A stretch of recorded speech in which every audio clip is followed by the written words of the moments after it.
Hello વિદ્યાર્થી મિત્રો, આપણે લાસ્ટ લેક્ચરમાં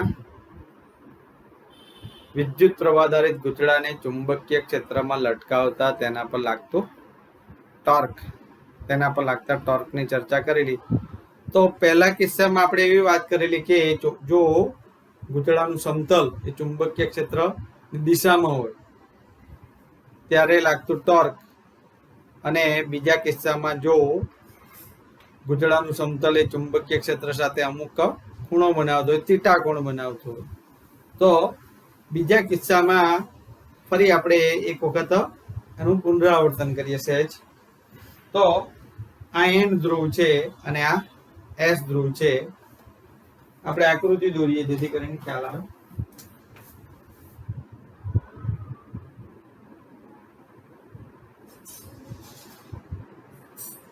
એન ધ્રુવ અને આ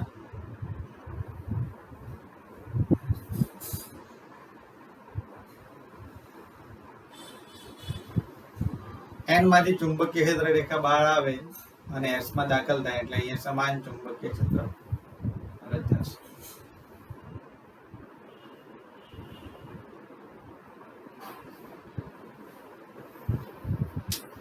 આ કોઈ ગૂંચળું છે એબીસીડી.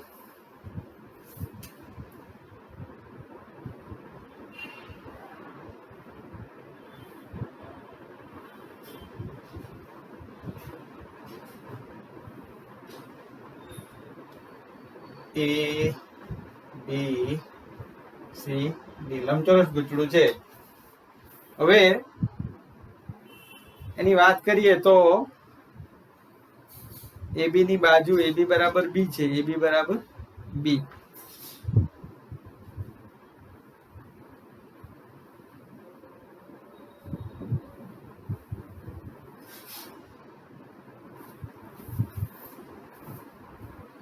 એબી બરાબર બી છે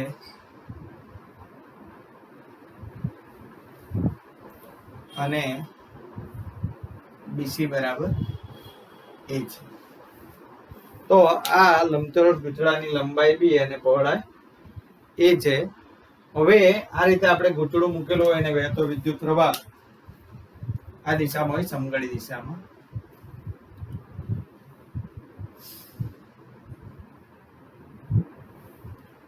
તો આપણે બીસી અને એડી બાજુ પર પહેલા વાત ચર્ચા કરીએ. તો આ એન ધ્રુવ છે, આ એસ ધ્રુવ છે. એન માંથી ચુંબકીય રેખા નીકળે અને એસ માં દાખલ થાય. હવે આપણે લંબચોરસ ગૂંચળું આ રીતે રાખીએ જેથી કરીને તમને ખ્યાલ આવે. એ બી સી ડી, એ બી સી ડી. તો આ બીસી બાજુ છે. તો બીસી બાજુમાંથી વહેતો વિદ્યુત પ્રવાહ કઈ બાજુ છે? આ દિશામાં છે. તો જમણા હાથના નિયમ મુજબ બીસી બાજુ પર લાગતું ચુંબકીય બળ શોધવા માટે જમણા હાથના પંજાને એવી રીતે ખોલો કે જેથી આંગળીઓ ચુંબકીય ક્ષેત્રની દિશામાં રહે અને અંગૂઠો વિદ્યુત પ્રવાહની દિશામાં રહે. તો હથેળીમાંથી બહાર આવતો લંબ, તો આ જે બળ છે એ ઉધ્વ દિશામાં લાગે છે.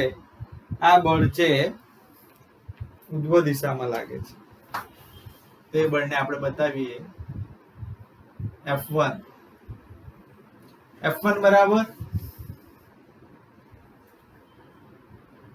IA ક્રોસ બી.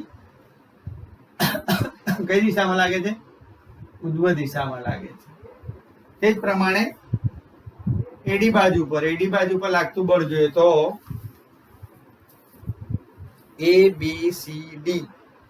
એ તો આ ડી અથવા તો એડી બાજુ. તો આમાંથી વહેતો વિદ્યુત પ્રવાહ આ દિશામાં છે, આ બાજુ એમ વિદ્યુત પ્રવાહ છે. આમાંથી આ બાજુ જમણા હાથના પંજાને એવી રીતે ખોલો કે જેથી આંગળીઓ ચુંબકીય ક્ષેત્રની દિશામાં રહે અને અંગૂઠો વિદ્યુત પ્રવાહની દિશામાં. તો હથેળીમાંથી બહાર આવતો લંબ એ કઈ દિશામાં છે? અધો દિશામાં છે. કઈ દિશામાં છે? અધો દિશામાં. આની લંબાઈ પણ એ જ છે એટલે એના પર લાગતું બળ આપણે F1 ડેશ કહીએ. તો F1 ડેશ બરાબર IA ક્રોસ બી. આ બંને બળો સમાન મૂલ્યના અને પરસ્પર વિરુદ્ધ દિશામાં હોવાથી એકબીજાની અસર દૂર કરે છે, એકબીજાની અસર નાબૂદ કરે છે. એટલે આ બળને આપણે ધ્યાનમાં લેવાના નથી. ટેક્સ્ટ બુકમાં એનું વર્ણન પણ ખાલી વર્ણન કરેલું છે, આવા કોઈ સૂત્ર પણ લખેલા નથી. હવે એ બી બાજુ પર લાગતું બળ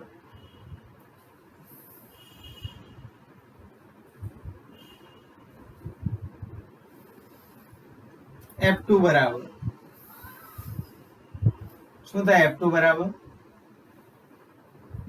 IB ક્રોસ B.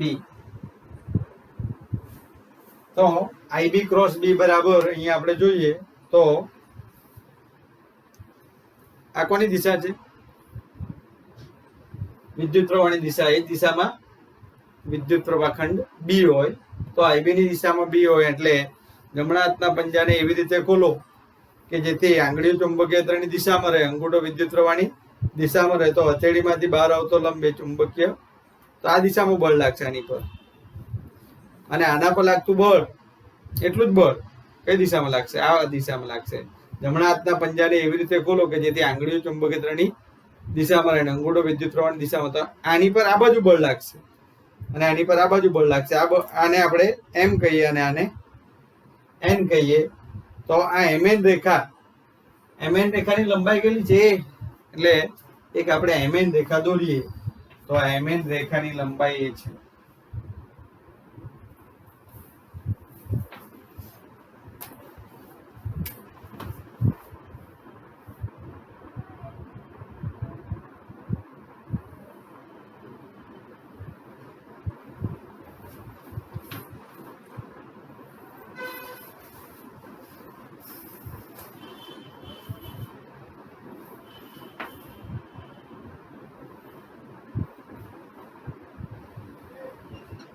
આ M અને આ N. તો આ M બિંદુ છે અને આ N બિંદુ છે. તો આની પર લાગતું બળ આપણે F2 કીધું.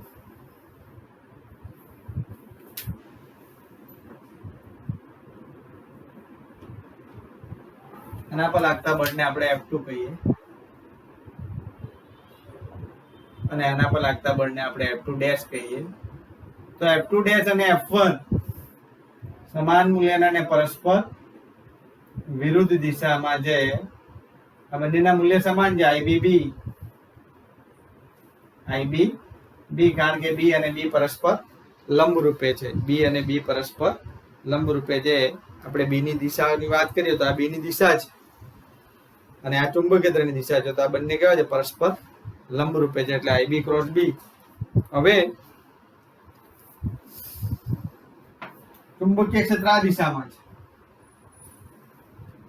ચુંબકીય ક્ષેત્ર ગૂંચળાના સમતલને દર્શાવતો ક્ષેત્રફળ સદિશ કે જે ગૂંચળાના સમતલને લંબ રૂપે હોય છે. ગૂંચળાના સમતલને દર્શાવતો ક્ષેત્રફળ સદિશ કે જે ગૂંચળાના સમતલને લંબ રૂપે હોય છે. એટલે આ MN ને લંબ રૂપે હશે.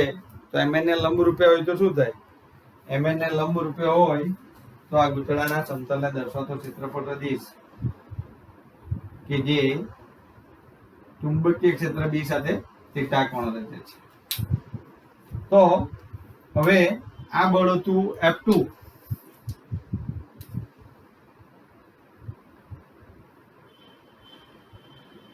અને આ હતું F2 ડેશ. આ બંને બળો સમાન મૂલ્યના અને પરસ્પર વિરુદ્ધ દિશામાં છે. હવે આ સંદર્ભ બિંદુઓને અનુલક્ષીને લાગતું ટોર્ક શોધવું હોય તો ટોર્ક એટલે બળ ગુણ્યા બળનું સંદર્ભ બિંદુથી લંબ અંતર. તો આપણે આ બળને આપણે લંબાવીએ તો આ એનું લંબ અંતર થશે. આ મધ્ય બિંદુ છે એટલે બાજુની લંબાઈ એ છે એટલે આ અંતર થશે a/2. આ કર્ણ a/2 થયો. આ પણ a/2 થશે. આને પણ આપણે લંબાઈ દઈએ તો આ બંને સંદર્ભ બિંદુથી લંબ અંતર. આ ખૂણો 90 છે, આ θ છે. આ ખૂણો 90 છે એટલે આ ખૂણો 90 માઇનસ θ થશે. આ પણ સામસામેના ખૂણા એટલે આ પણ 90 માઇનસ θ થશે. તો આ પાસેની બાજુ છે. આ કઈ બાજુ છે? પાસેની બાજુ છે. પાસેની બાજુ બરાબર કર્ણ ગુણ્યા cos θ. આપણે સંદર્ભ બિંદુથી લંબ અંતર શોધવાનું છે. તો આ સંદર્ભ બિંદુથી લંબ અંતર એટલે કર્ણ ગુણ્યા કર્ણ a/2 આ પાસેની બાજુ છે, આ સામેની બાજુ છે, તો કર્ણ ગુણ્યા કોસ થીટા બરાબર 90 માઇનસ થીટા છે ખૂણો, એટલે a/2 sin થીટા. એ જ પ્રમાણે આ પણ પાસેની બાજુ છે, સંદર્ભ બિંદુથી લંબ અંતર a/2 sin થીટા. તો હવે tau બરાબર tau1 વત્તા tau2, આ ગૂંચળા પર લાગતું કુલ ટોર્ક. તો ટોર્ક એટલે બળ ગુણ્યા બળનું સંદર્ભ બિંદુથી લંબ અંતર. બળ કયું છે? F1 બરાબર F2 ડેશ, બંનેના મૂલ્ય સરખા જ છે. F2 અને F2 ડેશ ના મૂલ્ય સરખા છે, એટલે F2 a/2 sin theta plus F2 dash is equal to F2, બંને સરખા જ છે, એટલે F2 a/2 sin theta. F2 dash કોઈ તો પણ લખી શકે, આ બંને બળ સરખા જ છે, એટલે a/2 વત્તા a/2 એટલે F2 a sin theta. F2 બરાબર F2 ડેશ, એટલે આ બંનેનો સરવાળો કરીએ તો a/2 બે વખત આવે, એટલે a થઈ જાય. તો હવે F2 ની વેલ્યુ મૂકીએ તો F2 બરાબર IBB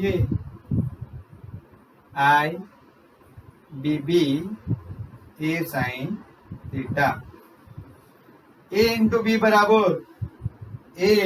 બરાબર ગૂંચળાના સમતલનું ક્ષેત્રફળ, એટલે tau is equal to IAB sin theta.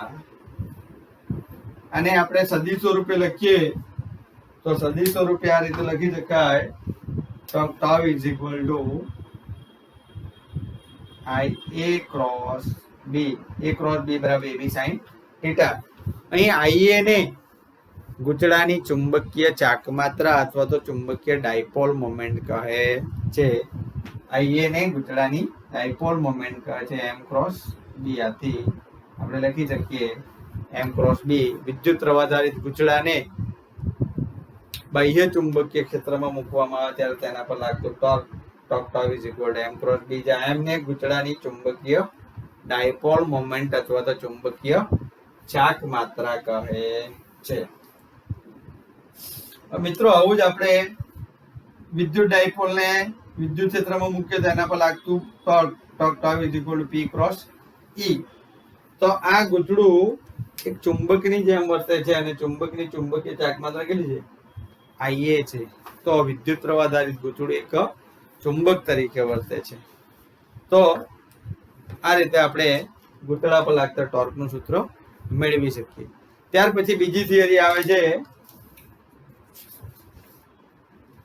ચુંબકીય ડાયપોલ તરીકે વિદ્યુત પ્રવાહધારિત ગૂંચળું ચુંબકીય ડાયપોલ તરીકે કેવી રીતે વર્તે, તો એની આપણે ચર્ચા કરીએ. આપણે ફર્સ્ટ ચેપ્ટરમાં વિદ્યુત ડાયપોલ ની વાત કરેલી, તો ચુંબકીય ડાયપોલ પણ એ જ પ્રમાણે વિદ્યુત ડાયપોલ માટેના સૂત્ર છે તેવા ચુંબકીય ડાયપોલ માટેના પણ સૂત્ર મેળવી શકે.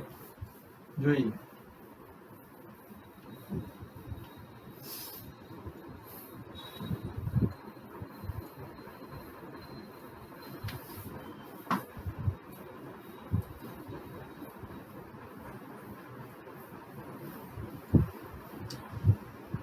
વિદ્યુત પ્રવાહધારિત ગૂંચળાની અક્ષ પર ગૂંચળાના કેન્દ્રથી x અંતરે ચુંબકીય ક્ષેત્ર B બરાબર μ0 I r². વિદ્યુત પ્રવાહધારિત ગૂંચળાની અક્ષ પર વિદ્યુત પ્રવાહધારિત ગૂંચળાની અક્ષ પર તેના કેન્દ્રથી x અંતરે ચુંબકીય ક્ષેત્ર B બરાબર B of x પણ લખી શકાય. B of x બરાબર μ0 I r² upon 2 r² plus x² raised to 3/2 raised to 3/2. તો આ સૂત્ર આપણે મેળવેલ છે. હવે જો x is very very greater than આ વિદ્યુત પ્રવાહધારિત ગૂંચળું હોય અને એના કેન્દ્રથી x અંતરે છે અને આ ગૂંચળાની ત્રિજ્યા r છે. હવે જો x is very very greater than r હોય એટલે કે આ જે p બિંદુ છે ખૂબ જ દૂર હોય તો r શું કરી શકાય? અવગણી શકાય. તો x is very very greater than r માટે x is very very greater than r અવગણી શકાય. આને અવગણી એટલે આને 0 ગણવાનો.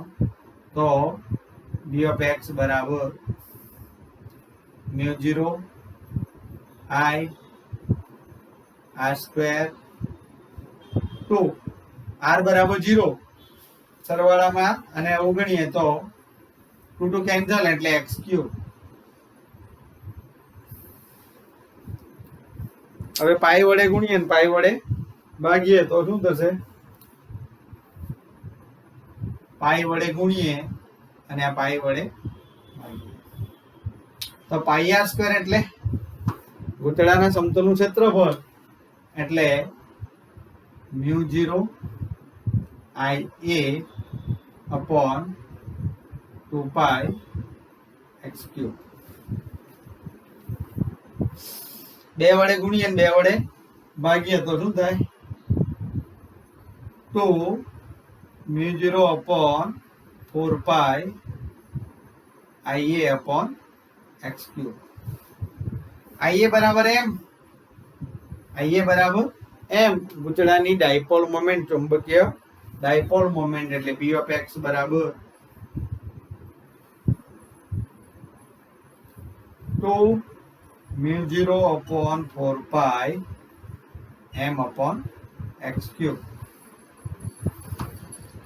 આપણે વિદ્યુત ડાયપોલ માટે વિદ્યુત ડાયપોલની અક્ષ પર આ ચુંબકીય ડાયપોલની અક્ષ પર થયું. ચુંબકીય ડાયપોલની અક્ષ પર વિદ્યુત ડાયપોલની અક્ષ પર વિદ્યુત ડાયપોલની અક્ષ પર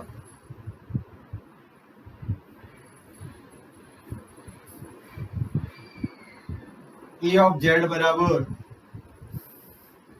2 kp z upon z square minus a square whole square.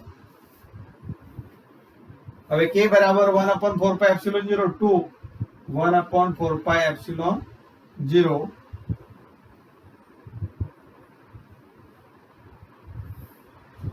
p z upon z square minus a square whole square.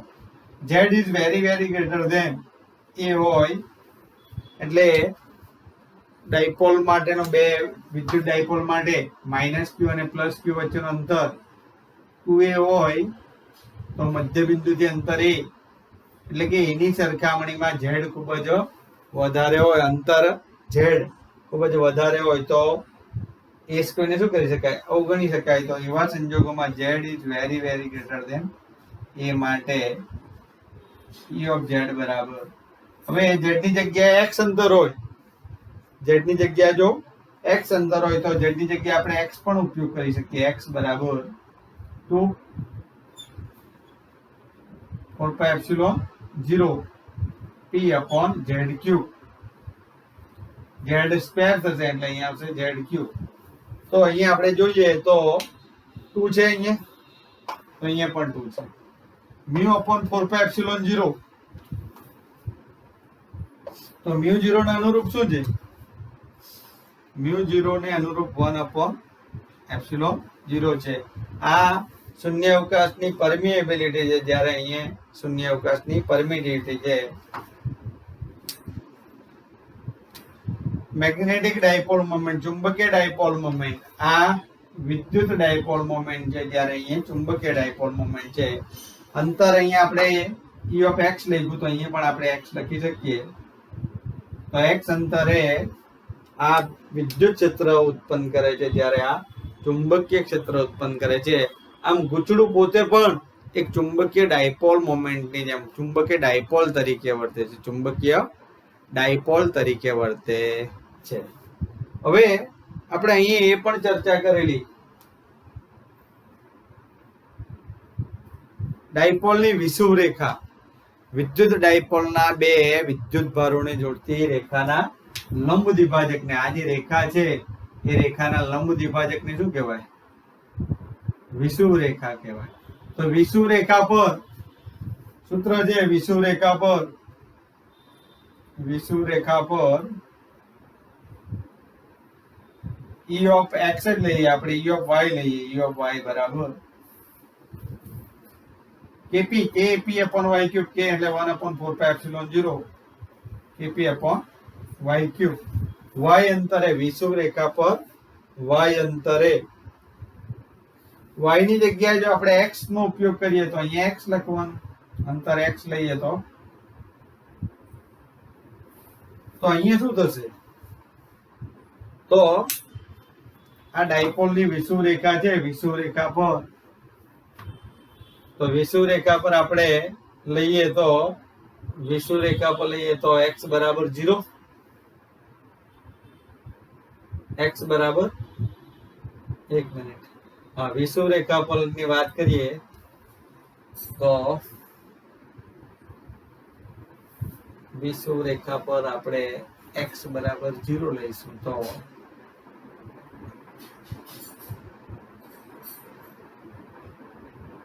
બરાબર છે.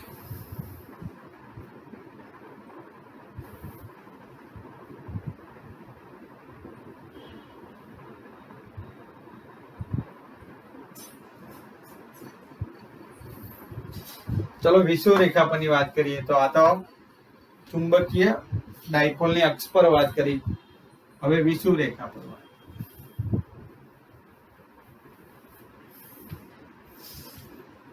તો વિષુવ રેખા માટે આપણે આમાં શું આપ્યું છે જોઈએ.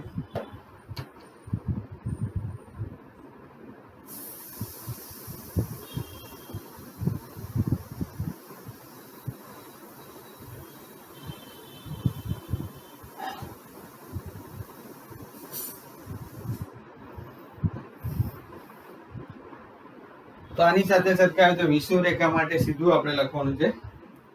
તો વિષુવ રેખા માટે b of x બરાબર 1/epsilon 0 એટલે μ0, 1/epsilon 0 એટલે μ0 upon 4 pi, એની જગ્યાએ m upon x cube. તો આ રીતે આપણે જ્યારે ગૂંચળાના વિષુવ રેખા પર એટલે ગૂંચળાના સમતલ પર x is very very greater than r હોય ત્યારે μ0/4 pi m upon x cube નું સૂત્રનો પણ ઉપયોગ કરી શકીએ. આના પરથી આપણે થિયરી પરથી તારે આવ્યું કે μ0 ને અનુરૂપ શું છે? 1/epsilon 0 ને અનુરૂપ μ0 છે. μ0/4 pi, p ની જગ્યાએ m લેવાનું અને x cube. તો આ રીતે આપણે ડાયપોલની વિષુવ રેખા માટે પણ સૂત્ર વાપરી શકીએ છીએ. ત્યાર પછી આવે છે ગાયરોમેગ્નેટિક રેશિયો. પરિભ્રમણ કરતા ઇલેક્ટ્રોનની ચુંબકીય ડાયપોલ મોમેન્ટ. પરિભ્રમણ કરતા ઇલેક્ટ્રોનની ચુંબકીય ડાયપોલ મોમેન્ટ. તો આપણે પ્રકરણ 12 માં હાઇડ્રોજન પરમાણુનું બોર મોડેલ ભણીશું. તો હાઇડ્રોજન પરમાણુના બોર મોડેલમાં આ પ્રમાણે છે. હાઇડ્રોજન પરમાણુનું બોર મોડેલ.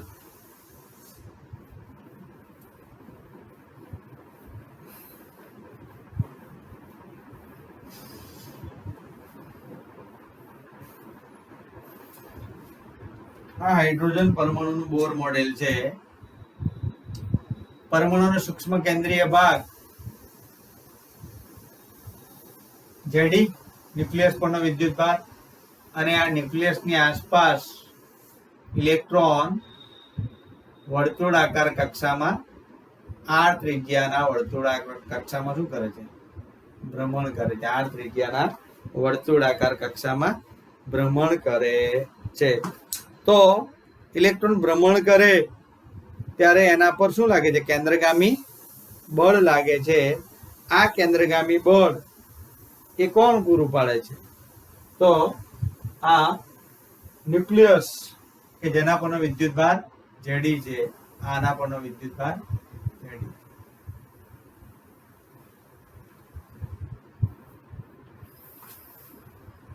હવે ઇલેક્ટ્રોન આ દિશામાં ભ્રમણ કરે જેવું આપણે માની લઈએ. તો ઇલેક્ટ્રોન આ દિશામાં ભ્રમણ કરે તો વિદ્યુત પ્રવાહ એની વિરુદ્ધ દિશામાં હોય છે.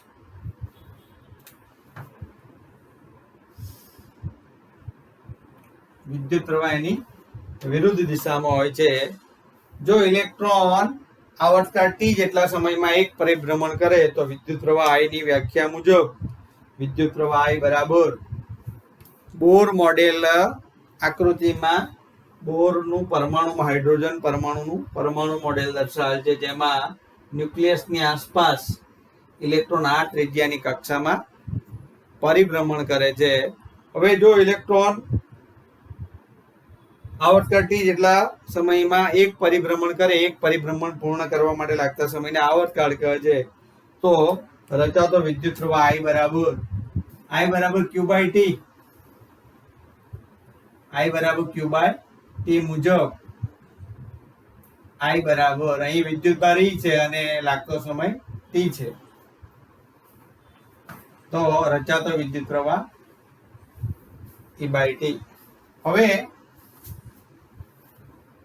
ઇલેક્ટ્રોન એક પરિભ્રમણ પૂર્ણ કરે તે દરમિયાન ટ્વાઇસ પાય r જેટલું અંતર કાપે, એટલે વેગ v બરાબર twice pi r by t. માટે t ને કરતા બનાવે તો t બરાબર twice pi r upon v. તો હવે આપણે જોઈએ તો ઇલેક્ટ્રોનનો વેગ v છે, અહીં ઇલેક્ટ્રોન પરિભ્રમણ કરે તેની ઝડપ છે v. તો આ કિંમત આપણે સમીકરણ 2 ની કિંમત સમીકરણ 1 માં મૂકીએ તો I બરાબર e t ની કિંમત મૂકીએ તો ટ્વાઇસ પાય r છેદનો છેદ અંશ બને એટલે ev upon twice pi r. માટે મેગ્નેટિક મોમેન્ટ m બરાબર ia, I બરાબર ev upon twice pi r. એ એટલે આ વિદ્યુત પ્રવાહ લૂપ એટલે કે વિદ્યુત પ્રવાહ રિંગ તરીકે વર્તે, વિદ્યુત પ્રવાહ રિંગ તરીકે વર્તે તો એનું ક્ષેત્રફળ કેટલું છે? એ છે એ બરાબર પાઈ r સ્ક્વેર, એ બરાબર pi r square. Pi pi cancel, r r cancel, એટલે 1/2 m બરાબર 1/2 ev. હવે ઇલેક્ટ્રોન ભ્રમણ કરે તો ઇલેક્ટ્રોનના ભ્રમણને કારણે ઇલેક્ટ્રોનનું કોણીય વેગમાન, તો ઇલેક્ટ્રોનનું કોણીય વેગમાન L બરાબર r ક્રોસ p. ઇલેક્ટ્રોનનું કોણીય વેગમાન L બરાબર r ક્રોસ p. પણ અહીં r અને p કેવા છે? પરસ્પર લંબ રૂપે છે. p બરાબર mv. ઇલેક્ટ્રોન ભ્રમણ કરતો હોય છે ત્યારે તેનો રેખીય વેગ એ વર્તુળને દોરેલા સ્પર્શકની દિશામાં હોય, એટલે અહીં r અને p પરસ્પર લંબ રૂપે છે, એટલે L બરાબર r, p બરાબર mv, જ્યાં m ઓફ e બરાબર ઇલેક્ટ્રોનનું દળ, me એટલે ઇલેક્ટ્રોનનું દળ. તો અહીંયા આપણે જોઈએ તો m upon L બરાબર સમીકરણ 3 અને આ સમીકરણ 4. તો મેગ્નેટિક મોમેન્ટમ m ભાગ્યા L કરીએ તો m upon L કરીએ તો શું થશે?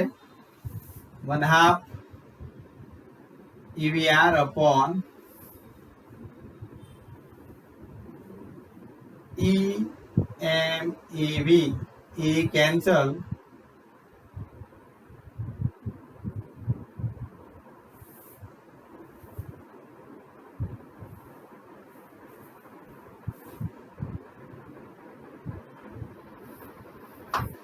VV કેન્સલ થઈ જાય,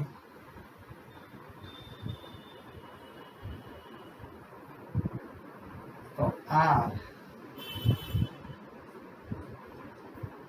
નહીં અહીંયા r આવે છે, r આવે છે ને, r m e v એટલે r r કેન્સલ થશે, r r કેન્સલ થશે એટલે આ ઈ રહી જશે, એટલે m upon l બરાબર e upon 2me માટે m બરાબર e 2me into l. તો આ બંને રાશિ સદિશ રાશિ છે,